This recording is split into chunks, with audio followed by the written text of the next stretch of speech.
welcome back to Talking Shop. I'm Essen. I'm Emily.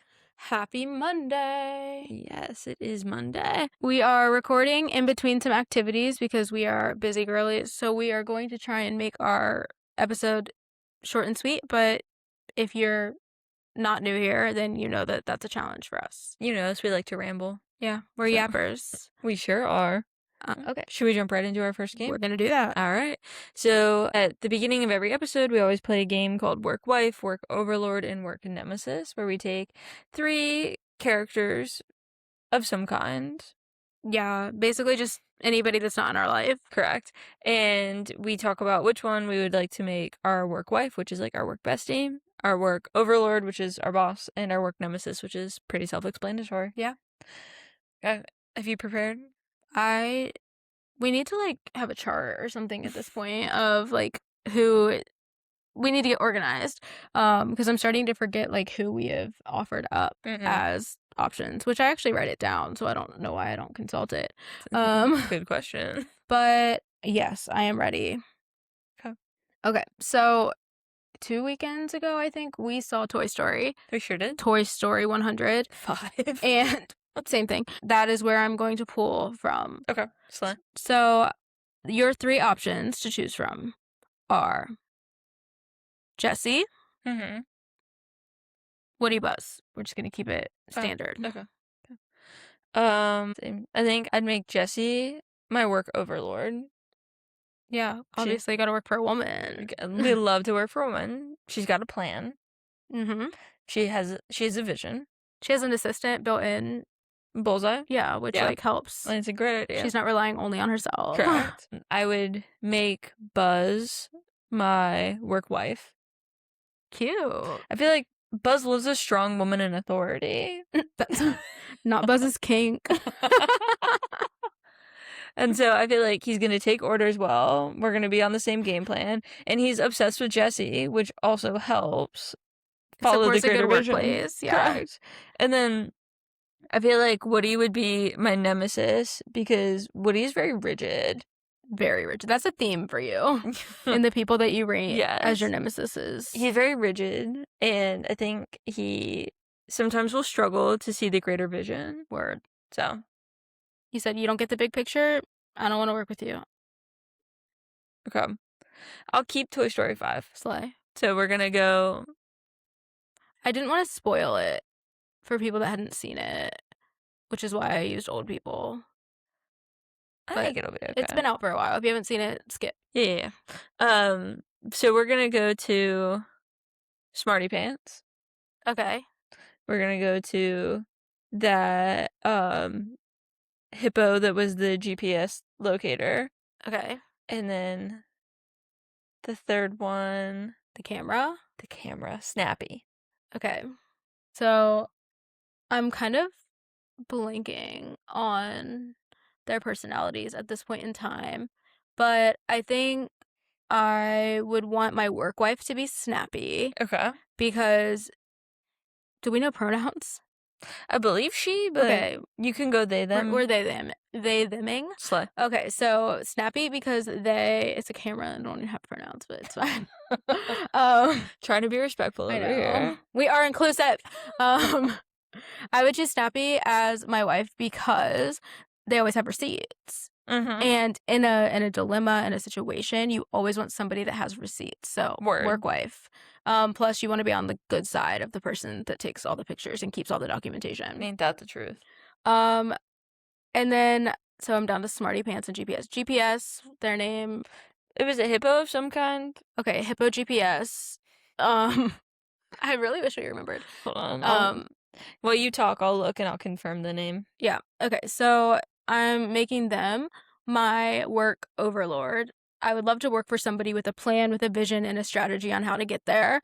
Naturally. Atlas. Oh, that's on the nose. We shouldn't end that. Yeah, I would pick Atlas as my work overlord because I want somebody that like has a plan and also knows how to get me there. And yeah, and then that leaves Smarty Pants as my nemesis. Smarty Pants was going to be my nemesis no matter what. Okay. Because there's too many, like, poop jokes. I don't like potty humor. I don't think it's funny. I think it's gross. But you were laughing in the theater. Yeah, because it was like funny in context, but I wouldn't want that as like Okay. at work. It's funny on the screen. Yeah. But yeah, I would not want that in my day to day. So Yeah. that's my final answer. Slay. Shout out to Toy Story 5. It was very cute. If you That was haven't a seen very cute it, would movie. recommend. Love. What are we talking about today?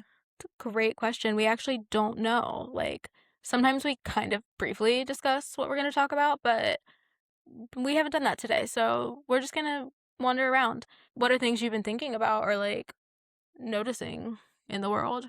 There's this really interesting like theme that I am noticing is like I tend to be the one more on social media Yes. than And by you. more on, I mean the only one. It's crazy. I make our content, but I'm never on there to post or interact or anything. Yeah. And something that I was really like enjoying, kind of like noticing, is the World Cup is currently happening. Yes. And a lot of people are visiting the not only in the United States, I believe there were some games happening in Mexico as well. But people are visiting like the continent of North America for the very first time as like their teams are coming and playing in the World Cup. Oh, wow. And it's like it's just really interesting. And there's this the Scottish team was playing in Boston and they like took over Boston. Oh, that's And the dope. people of Boston were like, that's so cool. Like, we need the Scottish team to come like every year because like there was such like a joy. And I think there's this really unique thing happening right now where there is such an appreciation and like immersion in culture that we are watching like happen in real time. Is not only the residents of the United States are kind of like being able to access other cultures more readily, but we are watching people experience like American culture for the first time in their lives. I think it's really interesting to watch like when you put people in like a shared space with a shared experience, the kind of like unity and like joy that can come from that, I have found like incredibly interesting. Like we are watching people put on jerseys and do the chants of countries that they have no like allegiance to, Aw. but they are like just having a good time. And the Scottish people had left Boston and their team was going to play in Miami. And there were people on the internet actively apologizing and saying, you're about to go to a state that is not a good representation of what our country should be. And we're going to go ahead and apologize for what you might experience while you're there. Yeah, I mean, Miami is a little bit more on the safer side for people, but yeah, it's interesting. And I think there's this really like interesting like juxtaposition, I guess, of this really cool celebration of culture while also having to highlight the things that I think become normal for us. I think you talk about like cultures all the time, the workplace or families or friendships or like larger, broader cultures too, where you don't really think about it or notice like the problems of that culture, or like the problems become so normalized that you don't really at the forefront of your mind until an outsider comes in and you're like, oh, this is what you're gonna see when you're here. You know what's interesting when you're saying that? What about the people that are outsiders within the culture? Because that actually like has not been my experience. Yeah. It's been like completely maybe like flipped, where I am hyper aware of the things that I think like make our country maybe like not great for everybody, but that's because of my lived experience of like belonging in groups that have been kind of like the people that those things are happening to. And I think that it's interesting and like obviously not like a cut on you, but I think that there is like an element of privilege 100%. that comes with being able to forget the worst parts of things because they're not directly like occurring to you. And like I would not say that I am like the most victimized in our country either. Like, I mean, we carry privilege and I carry my own privilege that helps protect me from some of like the atrocities occurring in our country. But I think it is just like an interesting thing that being able to be like, wow, that was messed up. It's like a good sign. And I think within like, Boston, and we know like, what is that? The Northeast. We'll cut this. I'm a psychologist. I do not make maps. I'm not a geography person. Tragic. That's so bad. Like, God, somebody send me a globe. Wait, no, that's not what we're talking about. I will come back to what I was going to say. Fair. But I think it's really interesting because they are probably like the most preserved in some ways of like the ideals around like American dream and diversity, inclusion, that kind of thing, kind of up in that area. And so they're aware because that probably ties them to like why they love being there and like living and like loving their state and their community because of that. And yeah, like I think if you contrast that, especially if you've like left a place that was not safe for you to move to a place that you chose because of the safety, then you become very aware of other people's experience when they come and they like vibe with it, that like this isn't a good representation of everything. It's kind of like what we talked about with West Palm and Palm Beach County, and thinking we got so entrenched in like the normalcy around the good parts that we forgot that that's not how things are everywhere, because it works. Yeah, 100%.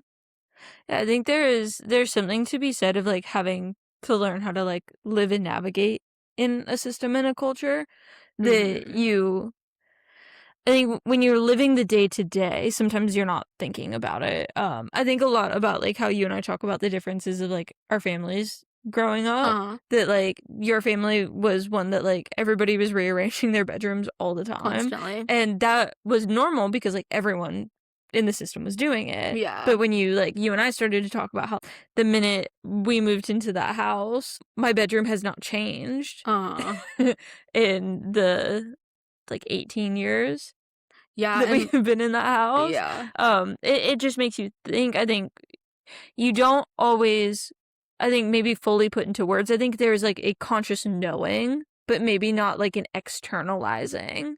Yeah, I don't think you talk about it when it's the norm. And you learn to navigate it. Yeah, and I see what you're saying with thinking about like the importance of I think when you said it initially, the thing that I thought about was like, oh, like, yeah, you can overlook like the harm if it doesn't harm you. Yeah. But I also think you can overlook the good 100%. of things and like become to like think that is how things are, how they should be. And then there is like that conflict around when you start to like get people that are different in the same space and ask them to like, what's the most right way, or what's the correct, or what's the norm. And everybody has a different norm. Like what do you do with that? Because I think for Miami, just as an example, there are people that they have built their whole lives and they're like, yes, this is a great representation of the American dream, but it's like their American dream, right? They're living their best life in the world and the community that they've created for themselves. And that might not reflect what other people in different states or different places would say is like the best of what we have to offer as a country. Well, and I think what I am seeing in the content that I am accessing from the World Cup is that it is so cool to watch. I think what humanity was always supposed to be, which is the immersing in other people's cultures and appreciation for these cultures without feeling like you have to assimilate into the culture, because people aren't like Norway just got eliminated, but you can see like the culture and like the traditions for like their soccer teams that like Americans are jumping in and being like, this is so cool to have like a united thing, but people aren't like, I'm out of here and I'm moving to Norway, right? But in that moment, you are able to understand that there's like something bigger than you, and something that you are able to have like an appreciation for somebody else's culture and experience it and participate in it without feeling like that invalidates the culture that you are coming from or threatens the culture you are coming from. Why do you think, like, I mean, we say that we're kind of like a workplace like podcast, I guess. Like that's kind of what we do most of. So thinking about it in a work context of knowing that there's people that have been places 8 million years, and then there's people that are brand new, and there's a lot of like mixing that is kind of reflected in what we're talking about that 100%. exists in like smaller systems as well. Why do you think it feels threatening? I think people like predictability. And I think, especially with the way that most workplaces, in my opinion, are structured, is viewed on efficiency. And I think the whole goal of making a workplace more efficient is to figure out a system and stick to it, regardless of like who's there. And I think, who thought that though? Like, even hearing you say it, I'm like, that doesn't even make any sense. well, we think about like how like mass producing yeah, stuff. mass production, but like I guess like conveyor belt construction Uh-huh. of like the advent of like cars. Like Ford was one of the first people Yeah. to have like factories like that where the car moved along the line and everyone had their role. Mhm. That like that was done out of efficiency. That was not done necessarily out of like craftsmanship of like who could build the absolute best car, but it was how could we get the best car in the most efficient way possible. Yeah. And you had to be willing to sacrifice some things. And I think that became how do we meet the need of the community, or like how do we give the most people jobs? How do we make sure that everyone has a job? How do we make sure that we're meeting the need of consumerism? And how do we make sure we're still profiting from this? Became the focus point. Mm-hmm. I don't think it's efficient. Like, I mean, I don't know, potentially hot take, maybe. But, like, I think that trying to take a model Mm-hmm. and apply it to all people in the exact same way is honestly, like, inefficient. Yeah. Because it's gonna work for what? 30% of people? This is my hypothesis. Or what is a normal curve?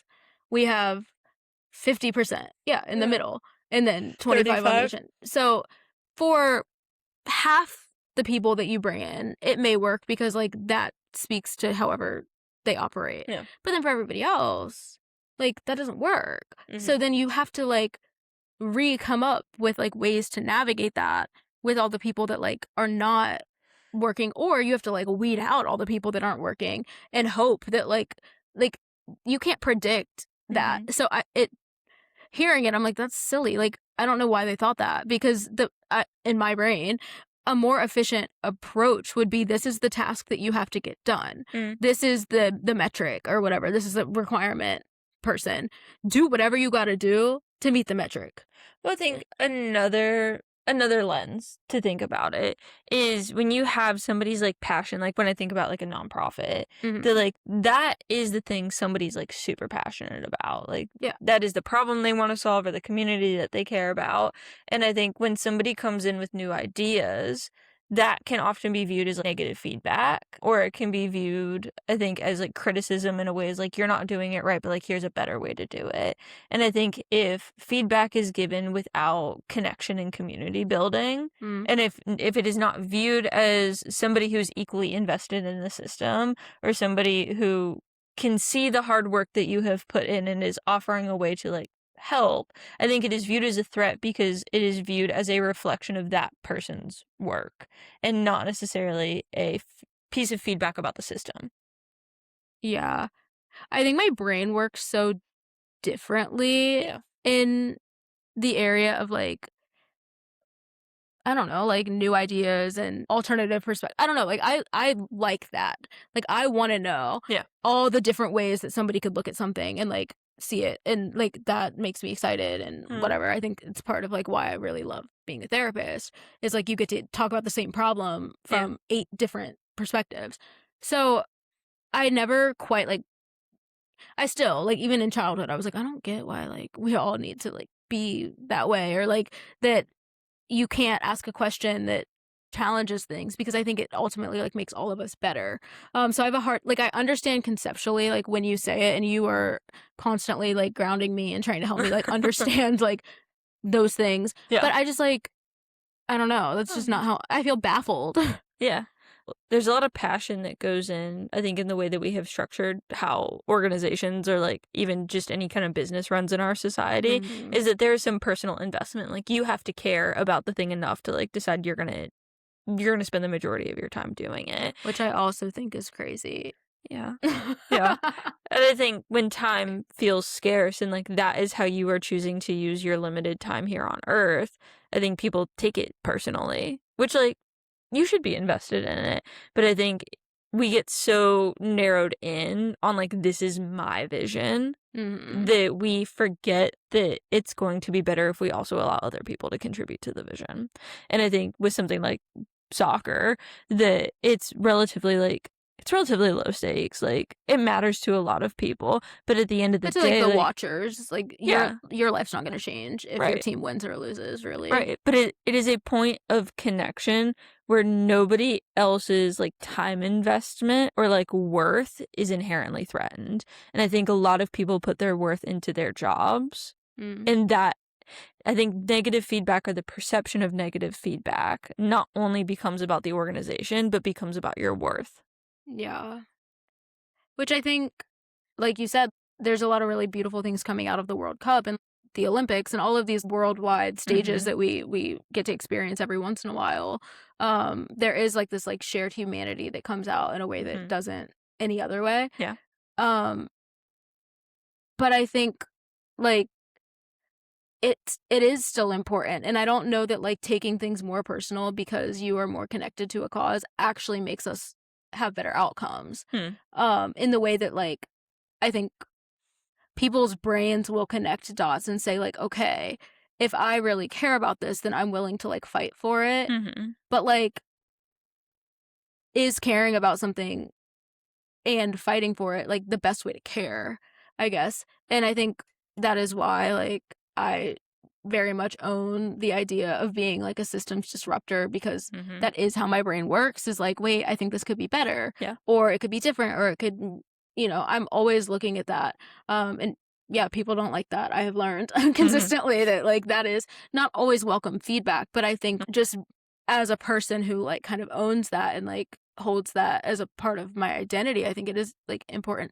It's always good intentions. 100%. And I'm not always right. Like I would not try to say that I'm like always the most correct with my ideas, Hmm. but I do think that like my intentions and most people's intentions when they start to ask questions are because they do care. They are engaged. Mhm. Makes me think of college, the classes that you would never raise your hand in to ask anything. It's probably the ones that are irrelevant to what you actually want to do. Mm. But when you're sitting in a place where you are genuinely not invested, like you don't engage with the material, you don't engage with the group, you don't do anything, you're just there, Yeah. because you have to be. Mhm. Versus if you're there and you're like asking questions and you're looking at it from different angles and you're like testing things and challenging things, like which one looks more engaged to you? You know what I mean? Well, and I think that's where like employee turnover becomes a huge problem, is if you have somebody who's like super eager and invested in the system and is trying to put input in because they care about it, Hmm. and they're constantly being told like, well, stay in your lane, or that's not your Yeah. job, or like, we know better because like we've been doing this a long time. Like, they're going to get quiet. They're not going to want to speak up. Their investment in the system is going to be less over time because it's going to feel like their voice doesn't matter. And they're going to go find something they're passionate about. Yeah. And like, you're either going to have an employee who is not productive in a sense. I don't know if productive is 100% the right word, but I think you're having an employee that's going to meet expectations but is not motivated to go above and beyond, or Yeah. you're going to have an employee who leaves because they found something else or a space where their voice is going to be listened to. Yeah.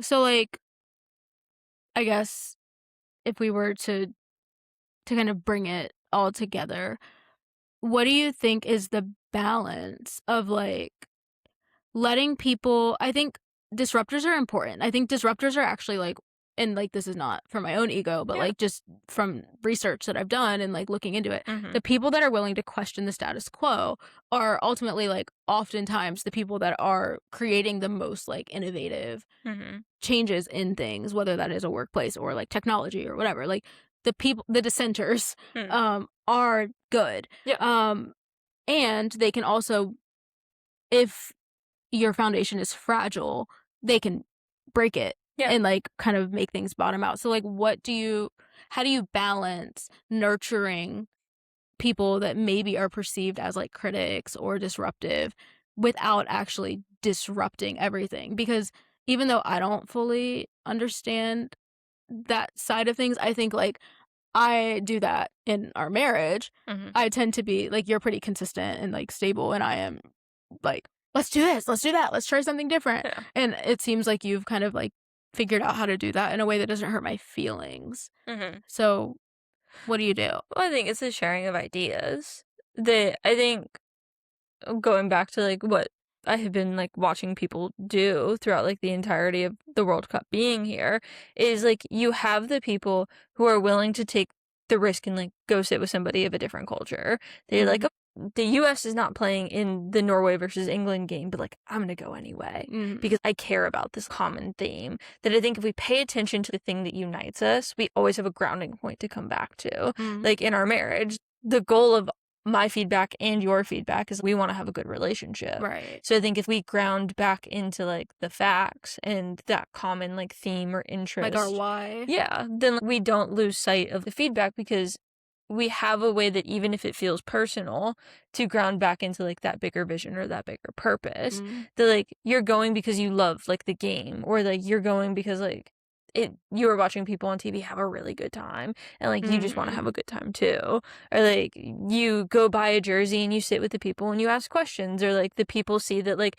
you don't quite know the chant but they're gonna help teach you about it. Like it's all of the things of like people coming towards the middle, not in a way that compromises like their values or like that bigger why, but in a way that just opens the door for people to come in. I think like something that you said that I like haven't really thought about, or I guess you said something that made me think about something that I haven't thought about. Yeah. But is I don't think that we always recognize that people have different whys.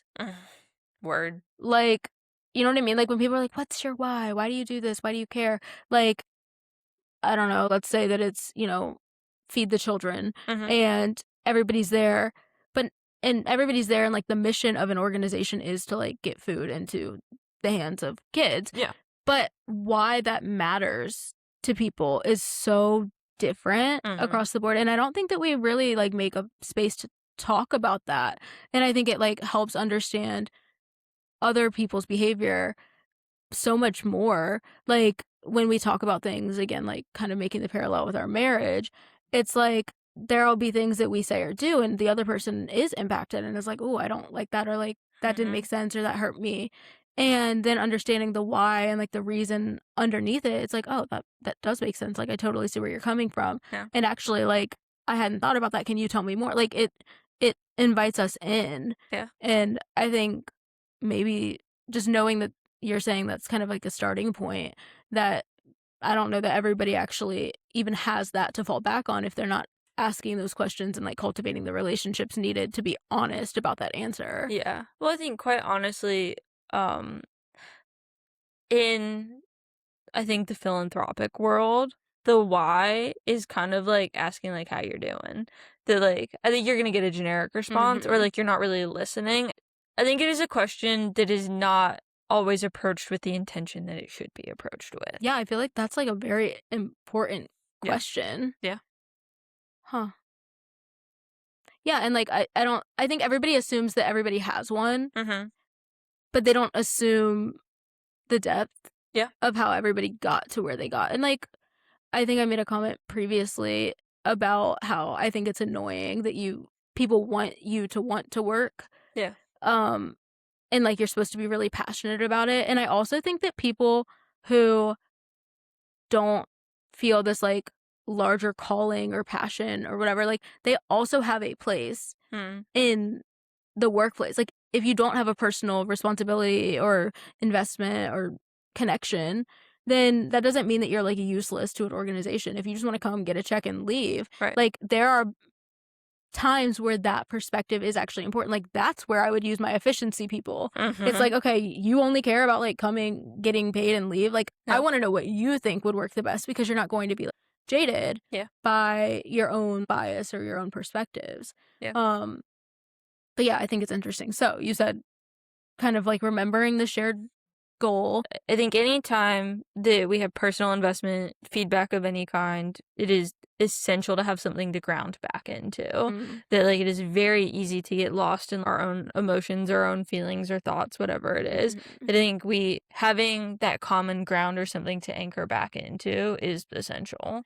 When you're saying common ground or something to anchor back into, are you talking about those as two different things that could be grounding, or are you saying the same thing? Yeah. Because the reason I ask is I think like there's a lot of times I follow this girl that talks about how to make meetings better in like the corporate world, and she said that like you should always start meetings with like the reason that everybody's there. And so I was thinking like, does that translate there? And I don't know that I think it does. Like I think knowing why everybody like cares about something is way more powerful than knowing why everybody needs to be in that same space. I think it separates like the mission of the individual and the mission of the organization. Yeah. And I think it sounds like, in thinking about kind of how we operate, that the mission of the individual is often going to get you more results than the mission of the organization, and like reminding everybody that like this is what they're supposed to care about, Yeah. instead of asking them what do they care about. Word. Okay, Like so that. then once you have that, what do you do? I think once you have that, like, you just talk. I think, like, so many things can happen from, like, conversations, shared input, that I think if we just spent more time talking to each other, that we'd get a lot further. But that sounds so inefficient. Sometimes you have to take the hit in the short term for the benefit of the long term. Yeah, and like we weren't put on this earth to be efficient. Yeah. Like you're here to live and like Right. love and interact and Well, make a splash. and I think possibly hot take, I don't know, that the sake of efficiency and capitalism is often creating the problems why nonprofits have to exist. Word. Yeah, and if we want to change the system, we can't continue to operate within the system that got us here in the first place. Bars. Yeah. So Something to there's chew that. on. Yeah. Okay. Oh, we're doing great. Oh, perfect. All right, should we get into our weekly report? Yeah. All right, if you are new here or haven't listened to any of our episodes, why 13? Why start here? Lucky number 13. I guess. Well, maybe you're going to work your way backwards, see where we came from. The report is an acronym. It stands for what we're reading, Eating, playing, obsessing over, recommending, and treating ourselves too. All right, what have we been reading this week? Oh, I think I finished a couple books since the last time that we recorded, because we took a little bit of time off. But I just finished something and I don't remember what it's called. But I read one book called The Wives by Taryn Fisher, and then I read another book by her that I don't remember the title of. So stay tuned. But I'm at 20 books now. So I'm definitely gonna crush my goal. Yeah, which you is could even take exciting. a break. I'm not going to, though, Okay. because it's my own little Yeah. escapism and keeps me busy during all my little crafts and projects. True. Guys, I read a book this week. I started reading a I book was like, this wait, week. like, okay. I actually started reading. It's Too Late by Colleen Hoover. Yeah. Colleen Hoover is what I read when I first got back into reading, like, 2023 or something at this point. But I started with all of those books, and so I know that there's some, like, discourse around Colleen, but yeah, they're decent. What are you thinking so far about your book? It's a good book. Yeah. I like it. It's interesting. Proud of you. Thanks. Everybody's going to be so happy that you're not talking about a podcast. I know. And by everybody, I mean your my mom. mom. We haven't talked about Love Island yet, so we might get double brownie points with her. Yeah. Okay. Eating. We're about to go eat pretzels, and I'm so excited. Yeah, we've been eating good. We went to an Indian place after we got our hair cut. And Thanks, that was Corey. really good. Yeah, shout out to Corey. That's the best part about your hairstylist being your friend, is they can do your hair and then you all can go out to dinner afterwards. Yeah, it was cutesy. Yeah. I tried to make cookies. I wanted to make Emily cookies because she babysat for like a family friend last night, and I was like, oh my gosh, this is my time, because she's the baker and I'm gonna be the baker, and she's gonna come home and I'm gonna be like, here's some fresh baked chocolate chip cookies. And I had asked her earlier in the day, like, do we have everything? And she's like, yeah, girl, like, we keep that on hand. I said, slay. So I get halfway through. I'm putting together, and honestly, I didn't tell you this part, but the ratios, I was like kind of consulting 2 different recipes, which I guess you're not supposed to do in this situation because it really was getting confusing. Yeah. But I had like figured it out. I did all this like math just to make sure I was on track. I had to like crack the eggs and then pull out, like, get just the yolk. Like I'm Betty Crocker. Yeah. And then I go to add the baking soda, and we don't have any baking soda. So I'm texting Emily like, yo, like, what do we do? Because it's like 11 o'clock at this time. And she was like, yeah, I don't really know. And Google said that you could use baking powder, but I don't know, like, I'm just a girl trying to make cookies for her wife. So I threw away all of the wet ingredients, and yeah, like no that. cookies at our house. So we're not eating cookies. No. Playing. Like you said, I was babysitting a 9 and an 11-year-old. Ooh.